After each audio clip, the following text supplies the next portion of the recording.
Merci, Monsieur le Président. Alors, mon intervention va être très brève parce que je l'ai improvisée sur base de votre intervention, Madame la Secrétaire d'État, concernant l'organisation de la fête du sacrifice. Alors, peut-être pour commencer, je souhaiterais que le responsable politique de cette région cesse de s'improviser par moments moufti de la communauté musulmane en proposant des alternatives à l'abattage rituel, parce que je trouve que c'est une forme d'ingérence qui est insupportable pour la communauté musulmane, et je me fais ici le relais de réactions que j'ai pu entendre depuis l'organisation catastrophique de l'abattage rituel par la région bruxelloise. Dès le départ, nous avions tiré la sonnette d'alarme parce qu'il y avait déjà eu dans le passé une expérience similaire qui avait été un véritable fiasco. Et alors que les communes, dont la mienne, Molenbeek, qui organisait l'abattage depuis quelques années d'une manière relativement correcte, nous encadrions les habitants et nous organisions le sacrifice pour à peu près 850 moutons sur 2 jours. Ma collègue l'échevine de l'environnement faisait ça avec un professionnalisme et un sérieux reconnu par tous.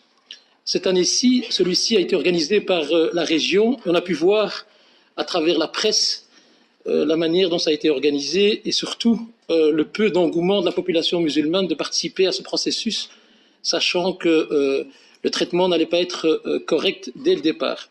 Alors moi, je suis surpris que dans votre budget, et vous l'avez dit tout à l'heure lorsque je me suis adressé à vous, la région comptait ne plus organiser quoi que ce soit en 2017. 2017, je le rappelle, il va encore y avoir une fête de sacrifice. Alors les questions sont les suivantes. Est-ce que ce seront les communes qui vont l'organiser? Si oui, est-ce que vous avez prévu des budgets pour que les communes puissent l'organiser? Je sais que dans votre réponse, vous risquez de me dire qu'il y a une directive européenne qui nous impose des conditions relativement strictes, mais aussi qu'il y a des dérogations pour les communautés religieuses, la communauté musulmane et la communauté juive en l'occurrence, ceux qui pratiquent ce genre d'abattage. Et je souhaiterais ici transmettre un message Madame la Secrétaire d'État. Je sais que vous n'êtes pas en charge principalement de l'organisation de cet événement, mais c'est le ministre-président qui, entre autres, a pris la main. Je souhaiterais d'abord que la communauté musulmane soit respectée dans cette pratique et qu'on puisse la traiter comme toutes les autres communautés et qu'elle puisse avoir le soutien du gouvernement pour que ça se passe dans des meilleures conditions.